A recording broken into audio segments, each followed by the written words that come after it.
This is part 2 of a two-parter. So in part 1 I talked about the Danes and how they use flags for birthdays. But there's a lot more to Danish birthday celebrations than just putting up the flags. And it ends up getting pretty interesting, especially from an American perspective. Now things get a little bit murky, so bear with me. But one of the things that I found quite interesting is especially being younger back in the States, in college and high school and whatnot, a lot of times when you're celebrating your birthday, it's very common that the perception and that the approach is that you are being celebrated as an individual. So your friends will come together and pick a restaurant or take you out to dinner or buy you drinks to celebrate your birthday. So in that way, they are the ones that are treating you to your birthday. And within Denmark, and I think also Europe to a similar extent, it's flipped. And so here it's all about, you would never really imagine doing that or taking someone out for their birthday dinner.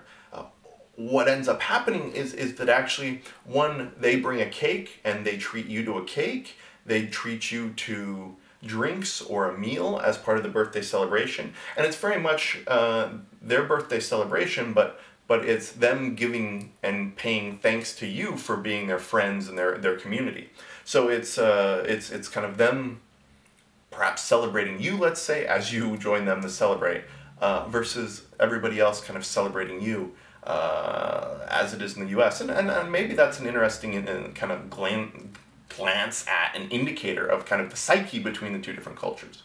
Now, of course, where this gets murky and where some Americans in particular, might say, hey, wait a second, is that, of course, it's not uncommon in the U.S. that you also host a birthday party.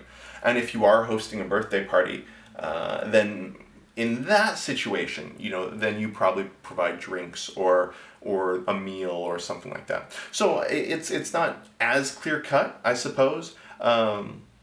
But here, when I reach out and if I go to buy a friend a drink on their birthday or insist on taking them out to dinner, quite often it comes across for them as a little bit unusual and even sometimes a little bit uncomfortable, because it's I guess the roles are supposed to be reversed.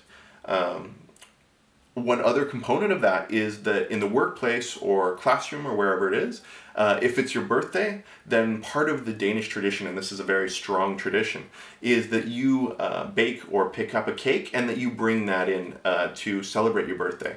So it's very, very much not the case where your coworkers or classmates or friends surprise you with a cake. It's that, okay, it's your birthday. They'll probably set up the flags, and the flags will be present. See the previous video. But then the cake is typically on you, and it's a big thing. So it's a quirky thing. But especially if you're integrating into a Danish group of friends or a Danish workplace, that's something, one of those little faux pas that you can accidentally commit if you're not aware of it.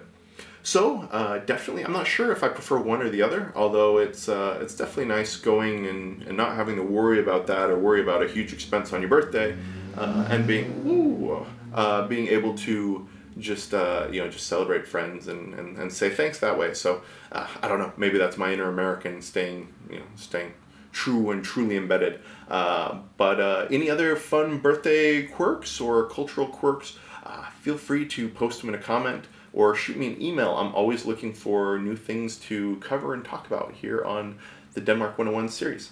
Thank you for tuning in.